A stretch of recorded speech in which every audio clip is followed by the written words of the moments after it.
જય સંવિધાન આપ જોઈ રહ્યા છો SP24 ન્યૂઝ ઇન્ડિયા।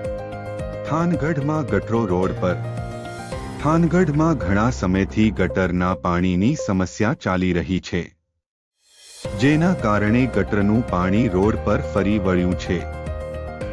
વારંવાર રજૂઆતો તેમજ અરજીઓ કરવામાં આવી છે। અહીંયા સતત ગટરનું પાણી ભરાઈ રહેવાથી માંદગી પણ વધી રહી છે અને રોજે કોઈનું કોઈ આ ગટરના પાણી અને ખાડાના કારણે બાઇક કે સ્કૂટી ચાલકનું ગાડી લપસી જવાથી અથવા ખાડામાં ટાયર ફસાવાથી અકસ્માત થાય છે, જેના કારણે કોઈને નાની મોટી ઈજાઓ તેમજ હાથ કે પગ ફ્રેક્ચર પણ થાય છે, પરંતુ તંત્ર આંખ આડા કાન ધરી બેઠ્યું છે। જ્યાં સુધી કોઈ જાનહાનિ નહીં થાય ત્યાં સુધી આ સમસ્યાનું નિરાકરણ નહીં થાય। થાનગઢથી આમ આદમી પાર્ટીના મંત્રી ભાવેશ પારધી પાસેથી મળતી માહિતી મુજબ editor Pankaj Solanki, SP24 news India. આજે આપણે થાનગઢના વોર્ડ નંબર 4માં છીએ। હવે થાનગઢમાં જ્યારથી અહીંયા તરણેતર બાયપાસ આરસીસીનો રોડ બનાવવામાં આવ્યો છે ત્યારથી અહીંયા આગળ એટલી બધી પરિસ્થિતિ ખરાબ છે, ગટરના પાણી રોડ ઉપર ફરી વળ્યા છે। હવે અહીંથી આ બધી બીજી સાઈડ આપણે જવું હોય તો લોકોને પાણીમાં થઈને પસાર થવું પડે છે અને 3-4 વાર રજૂઆત કરવામાં પણ આવેલ છે, તેમ છતાંય કોઈ નક્કર કાર્યવાહી કરવામાં આવી નથી।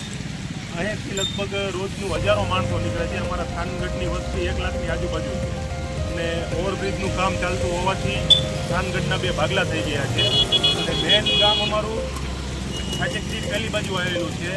બસ સ્ટેન્ડ કહો કે સરકારી હોસ્પિટલ, હાઈસ્કૂલ, કોલેજ કે પછી મેન બજાર ટોટલી વસ્તુ આ બીજી સાઈડ આવેલું છે। તો જે બીજી સાઈડ જે માણસો રહે છે ગામવાસીઓ, તેને બીજા ગામમાં જવા માટે ફરજિયાત આ રસ્તે ચાલવું પડે છે, તેમ છતાંય કોઈ નક્કર કાર્યવાહી કરવામાં આવી નથી અને આ રસ્તેથી અવારનવાર આપણે ચીફ ઓફિસર સાહેબ નીકળેલા છે, મામલતદાર સાહેબ નીકળેલા છે અને ભાજપના ચૂંટાયેલા નેતા નીકળેલા છે, કોંગ્રેસના ચૂંટાયેલા નેતા નીકળ્યા છે, ખુદ એ લોકોના કપડાં બગડાય છે, પણ તોય કોઈ નક્કર કાર્યવાહી કરવામાં આવી નથી। અને અત્યારે ચૂંટણી નજીક આવી રહી છે તો ભાજપ દ્વારા અત્યારે સ્વચ્છતાનું થાનગઢ સ્વચ્છ બનાવવાનું કામ યુદ્ધના ધોરણે હાથ લેવામાં આવ્યું છે, ત્યારે તો એ લોકોને આ પરિસ્થિતિ દેખાતી નથી।